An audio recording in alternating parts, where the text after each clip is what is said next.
কিশোরী, এই কিশোরী ভালোবাসার টানে বাপ মা থুইয়া চলে গেছে কোথায় দেখেন।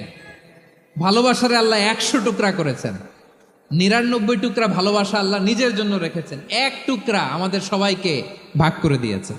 যত পাখি আছে পৃথিবীতে, যত মাছ আছে, যত প্রাণী আছে, যত মানুষ আছে, যত জিন আছে, আমরা সবাই মিলে পেয়েছি ভালোবাসার কয় টুকরা?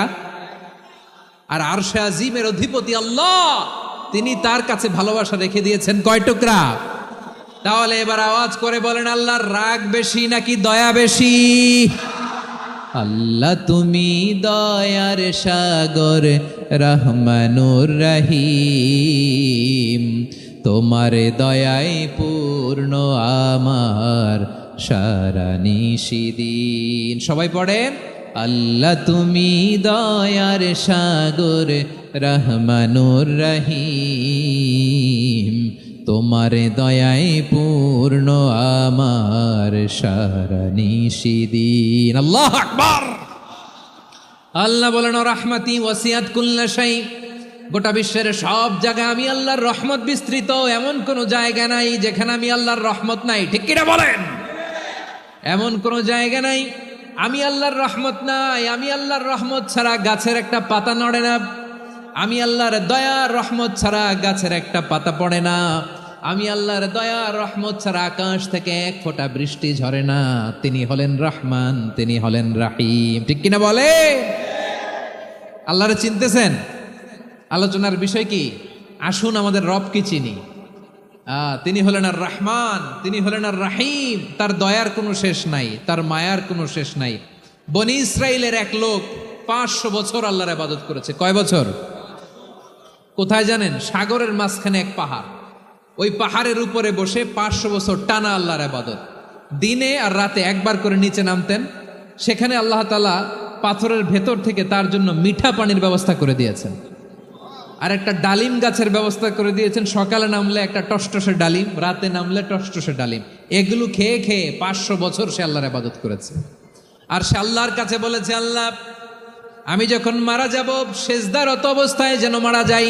ঠিকই আল্লাহ সেজদারত অবস্থায় সাইয়েদনা আজরাইলকে পাঠিয়ে দিলেন। সেজদারত অবস্থায় লোকটা মারা গেল। 500 বছর ইবাদতের পরে আল্লাহর দরবারে কিয়ামতের কঠিন ময়দানে যখন লোকটা হাজির হয়ে যাবে, আল্লাহ বলবেন, আদখিলু আবদি আল জান্নাতা বিরহমাতি, আমার বান্দাকে আমার দয়া, আমার ভালোবাসা দিয়ে জান্নাতে ঢুকায়া দাও।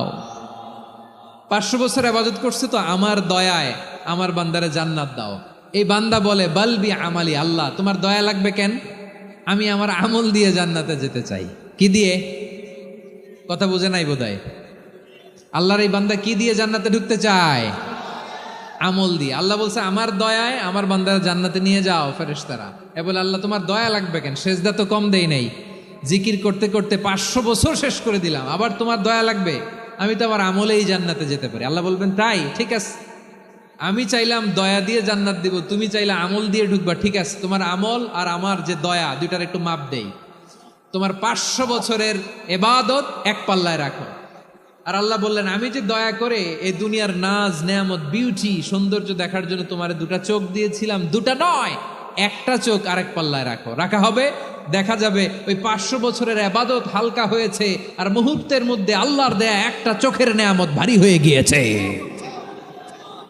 আল্লাহ বলবেন, তোমার কথা মতো মাপ দেয়া হলো, এবার ফলাফল দেখো। হিসাব বলে, তুমি এখন জাহান্নামে যাবা, go to the hell fire, যাও এবার জাহান্নামে যাও। মাপ জোখে যখন আসছো আমার সাথে হিসাব ক্যালকুলেশন, যাও তুমি এবার জাহান্নামে যাবা। এবার লোকটা কাচুমাচু করে বলে, আল্লাহ আমি বুঝি নাই, আল্লাহ আমি বুঝতে পারি নাই, খেয়াল করি নাই, তুমি আমারে ক্ষমা করো, তুমি আমারে মাফ করো। ও আল্লাহ, এবার আমি টের পেয়েছি, এবার আমি বুঝতে পেরেছি, তোমার দয়া ছাড়া দুনিয়ায় কেউ জান্নাতে যেতে পারবে না, কেউ পারবে না। আল্লাহ বললেন, ওরে গোলাম, তুই তো কিছুই ছিলি না, অস্তিত্বহীনতা থেকে তোরে অস্তিত্বে আনলো কে? ওই ছোট্ট শুক্রাণু থেকে মায়ের পেটে 9 মাস তোরে খাবার দিয়েছে কে? আবার সুস্থতার সাথে দুনিয়ার বুকে তোরে ডেলিভারির ব্যবস্থা করে দিল কে? আবার তোর মায়ের বুকের ভেতরে 2টা খাবারের লাইনের ব্যবস্থা করে দিল কে? আবার তোকে শৈশব পেরিয়ে কৈশোর পেরিয়ে তারুণ্য, তারপরে যৌবন, এগুলো দান করলো কে? তার চেয়েও বড় কথা, পাহাড়ের মাঝখানে, সাগরের মাঝখানে 500 বছর ইবাদত করার শক্তি তোর গায়ে দিয়েছে কে? এই সাগরের মধ্যে লোনা পানি, লবণের পানি মুখে দেয়া যায় না, সেখান থেকে আমি পাহাড়ের ভেতর থেকে মিঠা পানির ব্যবস্থা করে দিলাম। ওই জায়গায় তোরে রিজিকের বন্দোবস্ত করলো কে? সকাল বিকাল 2 বেলা টসটসে ডালিম খাওয়ার ব্যবস্থা করে দিল কে? তোর আবদার ছিল আল্লাহ আপনি আমার সেজদারত অবস্থায় রুহু কবজ করবেন, তোর শেষ আবদারটাও পূরণ করেছে কে? ও গোলাম, আমার রহমতের তুলনায়, আমার নেয়ামতের তুলনায় তোর 500 বছরের ইবাদতের কোনো ওজনই হবে না। গোটা বিশ্বের কেউ কোনোদিন আমার জান্নাতে ঢুকতে পারবে না আমি আল্লাহর দয়া ছাড়া। হুয়ার রহমানুর রহিম, তিনি দয়াময়, তিনি মেহেরবান।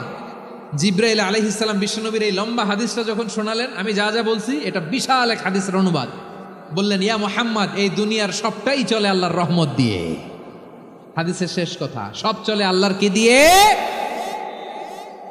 তখন বিশ্বনবী সাহাবাদের বললেন, ও সাহাবারা শোনো, আল্লাহর জান্নাতে কেউ কোনোদিন প্রবেশ করতে পারবে না তার রহমত ছাড়া।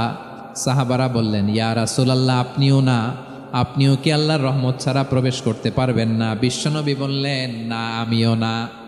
আমি বিশ্বনবীও আল্লাহর জান্নাতে আল্লাহর রহমত ছাড়া ঢুকতে পারবে না। তবে কিয়ামতের দিন আল্লাহর রহমত আমার চারদিকে বেষ্টনী দিয়ে থাকবে।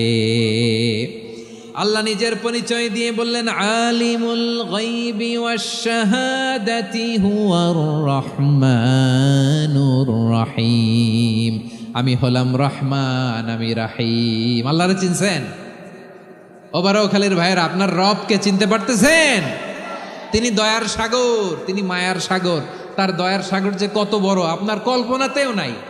এজন্য আপনার পাপ যত বড় হোক, অন্যায় যত বড় হোক, অপরাধ যত বড় হোক, আপনার জুলুম যত বড় হোক, আল্লাহর রহমান নামের দরিয়া তার চাইতেও বড়। আল্লাহ বলেন, খুলিয়া ইবাদিয়াল্লাযীনা আসরাফু আলা আনফুসিহিম লা তাকনাতু মির রাহমাতিল্লাহ ইন্নাল্লাহা ইয়াগফিরুয যুনুবা জামিআ ইন্নাহু হুয়াল গফুরুর রহিম। ও আমার গুনাহগার বান্দারা শোনো, জুলুম করেছো, ভুল করেছো, অন্যায় করেছো, আল্লাহর রহমত থেকে নিরাশ হয়ো না। আমরা বিশ্বাসীরা কশিনকালেও আল্লাহর রহমত থেকে নিরাশ হব না। ঠিক কিনা বলেন? আল্লাহর রহমত থেকে নিরাশ হবেন? ভুল করে ফেলছেন, আরে ভুল তো সবাই করে। পাপ হয়েছে, আরে পাপ তো সবার আছে। আপনারা সবাই পাপী, সবাই পাপী।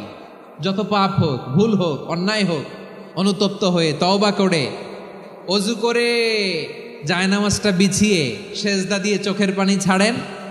চোখের বেয়ে পড়া পানি আল্লাহর কাছে যে কত প্রিয়। অনুতপ্ত বান্দার চোখের পানির ফোঁটা তার চোখ বেয়ে, নাকের ডগা বেয়ে জমিনে ড্রপ করার আগেই আল্লাহর ওই বান্দার সব গুনাহ মাফ করে দেয়। আল্লাহ বললেন, আমি রহমানুর রহিম, আমি দয়াময়, আমি মেহেরবান। এরপর আল্লাহ বললেন, হুয়াল্লাহুল্লাযী লা ইলাহা ইল্লা হুয়াল মালিকুল কুদ্দুসুস সালামুল মুমিন। হুয়াল্লাহুল্লাযী, তিনি এমন আল্লাহ, লা ইলাহা ইল্লাহু, তিনি ছাড়া কোনো ইলাহ নাই। আল মালিক, তিনি হলেন আল মালিক। দুইটা শেষ, আর রহমান আর রাহিম শেষ। এবার আল্লাহ 3 নাম্বার গুণবাচক নামের পরিচয় দিচ্ছেন। আল্লাহ বলছেন, আমি হচ্ছি আল মালিক। আমি কি? মানে সম্রাট। আল মালিক মানে হচ্ছে the king, the king of kings. সব রাজার বড় রাজা, মহারাজা। তার চেয়ে বড় রাজা আর কেউ নাই, তার চেয়ে বড় সম্রাট আর কেউ নাই, তার চেয়ে বড় ক্ষমতাধর সত্তা মহাবিশ্বে দ্বিতীয় কেউ নাই। চিৎকার করে বলেন ঠিক কিনা? তিনি আল মালিক। আল মালিক মানে ক্ষমতাধর, ক্ষমতার মালিক, রাজা ধীরাজ বাদশাহ। তার ক্ষমতা আর আমাদের ক্ষমতা একরকম নাকি? হ্যাঁ, আমাদের দুনিয়াতে ক্ষমতা অস্থায়ী ক্ষমতা, ঠিক কিনা বলেন? আইজ আছে কাল নাই, এরকম না ক্ষমতা? আল্লাহর ক্ষমতাও তো এরকম না, আইজ আছে কাল নাই এরকম। দুনিয়াতে দেখবেন কোন দেশের প্রেসিডেন্টের 4 বছরের ক্ষমতার মেয়াদ, কোন দেশে 5 বছরের। আল্লাহর কয় বছরের? 10 বছরের নাকি 20 বছর, 100 বছর। আল্লাহর ক্ষমতার মেয়াদ কতদিন বলেন? বুঝে থাকলে বলেন তো। চিরকাল তার ক্ষমতার মেয়াদ। চিল্লায় বলেন ঠিক কিনা? নিরঙ্কুশ ক্ষমতা, একচ্ছত্র